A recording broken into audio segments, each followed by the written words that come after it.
முருங்கை கத்திரிக்காய் உருளைக்கிழங்கு போட்டு மட்டன் குழம்பு. நம்ம கோலா உருண்டைக்கு இப்போ பாருங்கள் கரெக்டாக உருண்டை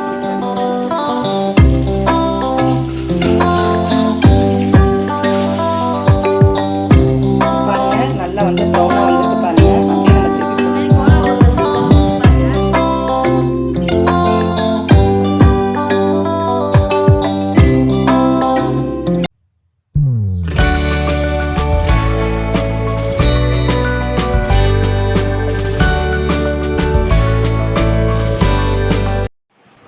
ஹாய் ஃப்ரெண்ட்ஸ், இது சுமிpokkisham. இன்னைக்கு சண்டே வந்து காலையில் இட்லியும் கொத்தமல்லி சட்னியும் தாங்க. மதியானம் லஞ்ச் வந்து இப்போ பாருங்கள் சுட சுட சாதம் ரெடி பண்ணியாச்சு. முருங்கை கத்திரிக்காய் உருளைக்கிழங்கு போட்டு மட்டன் குழம்பு. எப்பயுமே சண்டேஸில் வந்து மட்டன் தாங்க. மட்டன் குழம்பு மட்டன் கிரேவி இருந்தால் தான் அன்றைக்கி சண்டேன்னுவாங்க. அதனால் சண்டே வந்து எப்பவுமே மட்டன் தான், வேறு எதுவுமே சேஞ்ச் ஆகாது. Mutton gravy. அடுத்து நம்ம கோலா உருண்டை எப்படி செய்யலான்னு பார்க்கலாங்க, வாங்க. நான் வந்து ஒரு 200 மட்டனை வாங்கி அதை வந்து கொத்தி வாங்கியிருக்கேங்க. அதை நீங்கள் இந்த மாதிரி ஒரு வடிகட்டியில் போட்டுட்டு கழுவிக்கிங்க.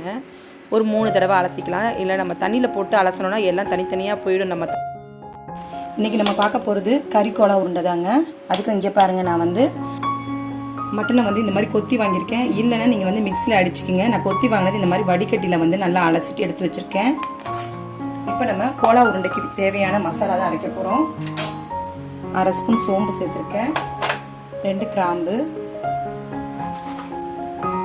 சின்ன துண்டு பட்டை, 1 ஏலக்காய், 2 பல் பூண்டு, ஒரு சின்ன துண்டு இஞ்சி, பச்சை மிளகாய். இதை நம்ம நைஸாக அரைச்சி எடுத்துக்கலாம். பாருங்கள், மட்டன் கோலா உருண்டைக்கு வந்து மசாலா அரைச்சாச்சு. இப்போ நம்ம வந்து மசாலாவை வந்து கடாயிலே வந்து வதக்கி எடுத்துக்க போகிறோங்க. ஸ்டவ் பற்ற வச்சுக்கலாம். நான் கடாய் வச்சுருக்கேன். நம்ம கொஞ்சம் போல் எண்ணெய் சேர்த்துக்கலாம். நம்ம கழுவி க்ளீன் பண்ணி வச்சுருக்க கொத்துக்கறியை சேர்த்துக்கலாம்.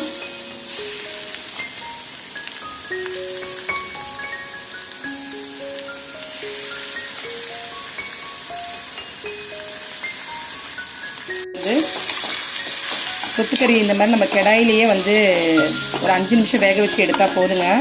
நம்ம குக்கரில் வேக வச்சு எடுத்திங்கன்னா தண்ணி சேர்ந்துடும். தண்ணி சேர்ந்துருச்சுன்னா நீங்கள் வந்து கொத்துக்கறி உருண்டை பிடிக்கும் போது தண்ணியாகிடும். அப்புறம் பிரிஞ்சு போயிடும். நம்ம கோலா உருண்டை கரெக்டாக வராது. இப்போ இதோட மஞ்சத்தூள் சேர்த்துக்கலாம். கொஞ்சம் மஞ்சத்தூள், கொஞ்சம் போல் மிளகாய்த்தூள்.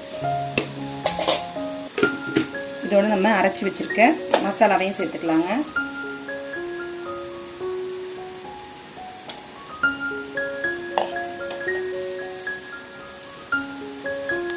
சேர்த்துருக்க மசாலாவோடு நல்லா கலந்துக்கலாம். ஒரு 5 நிமிஷம் நம்ம வந்து இப்படியே வதக்கியே எடுத்துக்கலாங்க. இதில் இருக்க தண்ணி எல்லாம் வத்துற வரைக்கும் வதங்கட்டும்.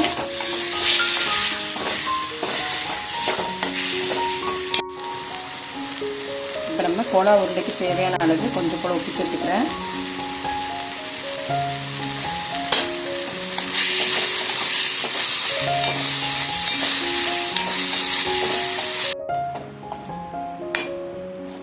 பாருங்க, தண்ணியெல்லாம் வத்திருச்சு. நம்ம ஸ்டவ் ஆஃப் பண்ணியாச்சு.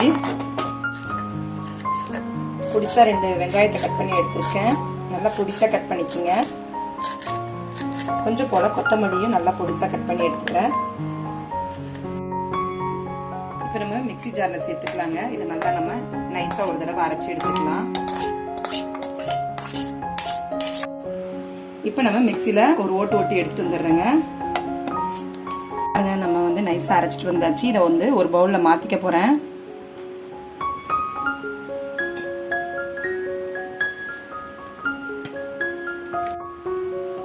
இப்ப பாருங்க, நம்ம பொடிசா கட் பண்ணி வச்சிருக்க வெங்காயத்தை சேர்த்துக்கலாம். கொத்தமல்லியும் சேர்த்துக்கலாங்க.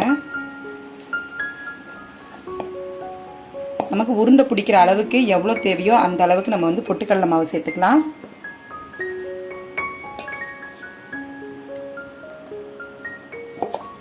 நீங்கள் பிசைஞ்சு கரெக்டாக பார்த்துக்குங்க. உங்களுக்கு கரெக்டாக உருண்டை பிடிக்கிற அளவுக்கு வரும்போது நீங்கள் நிறுத்திட்டு உருண்டை பிடிச்சிக்கோங்க கரெக்டாக.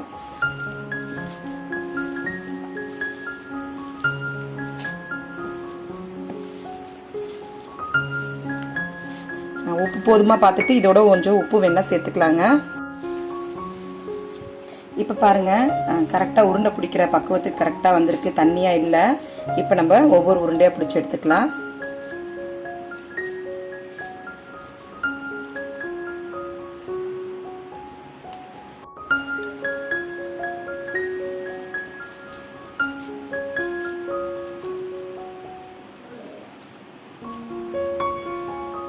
எல்லா உருண்டையும் பிடிச்சிட்டு நான் உங்ககிட்ட காட்டுறேன். இப்போ பாருங்கள், கோலா உருண்டையை பொரிக்கிறதுக்கு தேவையான அளவு எண்ணெய் சேர்த்துருக்கேன். நமக்கு வந்து எண்ணெய் நல்லா ஹீட் ஆகணும். நம்ம ஹீட் ஆகாமல் சேர்த்துட்டோம்னா நம்ம போட்டோன்னா கோலா உருண்டைலாம் பிரிஞ்சிடும். அதனால் ஹீட்டான பிறகு நம்ம சேர்த்துக்கலாம். இப்போ எண்ணெய் ஹீட் ஆகிருக்கு. இப்போ நம்ம வந்து கோலா உருண்டையை சேர்த்துக்கலாம்.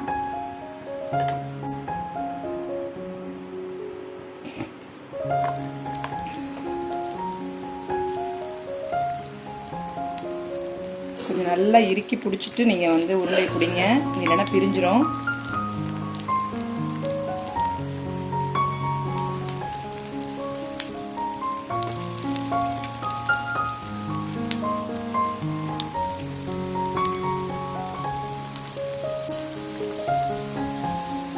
நான் மிதமான சூட்டில் தான் இப்போ வந்து பொரிச்சு எடுக்கிறேன்.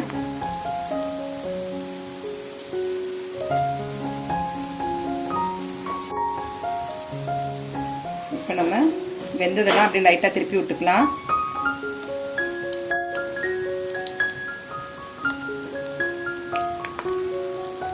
இப்போ நம்ம எல்லாத்தையும் திருப்பிடலாங்க. நீங்கள் வந்து ஈரம் இல்லாமல் பார்த்துக்குங்க. ஈரம் இருந்துச்சுன்னா பொட்டுக்கல்லையே கொஞ்சம் கூட சேர்த்துக்குங்க.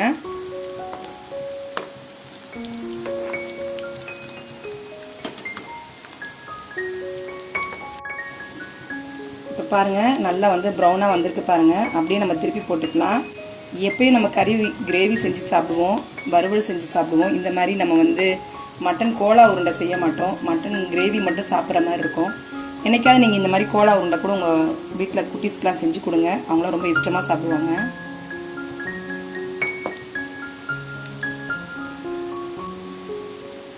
ரொம்ப டிஃப்ரெண்ட்டாக இருக்கும் டேஸ்ட்டு.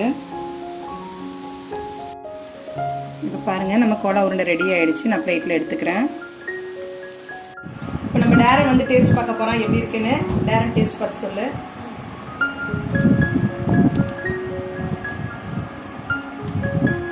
சூப்பராக இருக்குங்க. இது வீட்டு ட்ரை பண்ணி பாருங்கள். நீங்கள் கறி கிரேவி இந்த மாதிரிலாம் செஞ்சு பார்த்துருப்பீங்க. இந்த மாதிரி கோலா உருண்டை செஞ்சு பாருங்கள். சூப்பராக இருக்குங்க. செம்மங்க, வேற லெவல். உங்கள் வீட்லேயும் ட்ரை பண்ணி பாருங்கள். என் சேனல் பிடிச்சிருந்தா சப்ஸ்கிரைப் பண்ணிக்கிங்க, லைக் பண்ணுங்கள், ஷேர் பண்ணுங்கள். அடுத்து ஒரு குக்கிங் வித் vlogல நான் உங்களை சந்திக்கிறேன். தேங்க்யூ ஃபார் வாட்சிங். இப்போ பாருங்கள், ரேஷ்மா வந்து ஈவினிங் வந்து மெஹந்தி போட்டு விட்றேன்னு சொல்லிட்டு எனக்கு போட்டு விட்டா. அவளுக்கு கொஞ்சம் நல்லா இன்ட்ரெஸ்ட் இருக்குது இந்த மெஹந்தி போடுறதுல. அதனால் நிறைய டிசைன் போட்டு போட்டு பார்ப்பா. என்னை பிடிவாதமாக என் கையை பிடிச்சி மெஹந்தி போட்டே ஆகணும்னு போட்டு விட்டாங்க. ஆனால் நல்லா வந்திருந்தது. ஆனால் நான் வந்து திருப்பி பாத்திரம் தேய்ச்ச உடனே மெஹந்தி போயிடும். நம்ம வந்து மருதாணி கூட கொஞ்சம் நமக்கு வந்து நிற்கும்.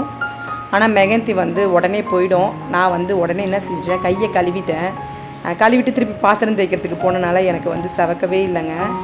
ஆனால் மெஹந்தி போட்டு ஒரு 1/2 hour அது நம்ம அப்படியே விட்டுட்டு மேலே வந்து நம்ம வந்து இந்த தைலத்தை வந்து நம்ம வந்து நீலகிரி தைலத்தை வந்து நம்ம கையில் வந்து அப்ளை பண்ணோன்னா நல்லா வந்து செவக்கும். அதெல்லாம் நான் செய்யவே இல்லை. நான் வந்து என்ன செஞ்சேன், எப்பயும் போல் கை கழுவிட்டு நான் வந்து பாத்திரம் தேய்ச்சதில் எனக்கு போயிடுச்சு. அதனால் ரேஷ்மா போட்டதை நான் உங்கள்கிட்ட வந்து காட்டுறேன் பாருங்கள். நீங்கள் ரெகுலராக உங்களுக்கு வந்து இந்த மாதிரி மெஹந்தி போட தெரியாதுன்னா நீங்கள் ரெகுலராக உங்களுக்கு என்ன தெரியுமோ நீங்கள் அதை போட்டு பழகுங்க ஃபஸ்ட்டு. அதுக்கப்புறமா நம்ம நிறைய டிசைன் நமக்கே தெரியும். நம்ம போட போட டிசைன் நம்மளாக வந்து இப்படி போட்டால் நல்லாயிருக்கும் அப்படின்ற மாதிரி போடலாம். அந்த மாதிரி தான் ரேஷ்மா வந்து கற்றுக்கிட்டா. நல்லா போடுவா ரேஷ்மா. எனக்கு கையில் போடுறத விட அவள் கையில் போட்டதை பார்த்தீங்கன்னா சூப்பராக போட்டிருப்பா. கண்டிப்பாக எல்லாருக்குமே ஃபஸ்ட்டு வந்து ஸ்டார்டிங்கில் போட ஆரம்பிக்கும் போது எப்படின்னா நமக்கு போடும்போது இன்னும் நல்லா இருக்கிற மாதிரி இருக்கும். மற்றவங்களுக்கு போடும்போது கொஞ்சம் சொதப்பும்ல, அந்த மாதிரி தான் எனக்கு சொதப்பி இருக்குது. ஆனால் நல்லா சவந்துருந்துங்க. நான் வந்து பாத்திரம் தேய்ச்சதில் போயிடுச்சு. அதனால் ரேஷ்மா போட்டதை நான் உங்ககிட்ட காட்டுறேன் பாருங்கள். நல்லா அழகாக போட்டிருப்பாவ. காயின்லாம் வச்சு டிசைனுக்கு வந்து ரவுண்ட் பண்ணி டிசைன் போட்டிருக்கா. சரி, அடுத்த ஒரு குக்கிங் வித் vlogல நான் உங்களை சந்திக்கிறேன். தேங்க்யூ.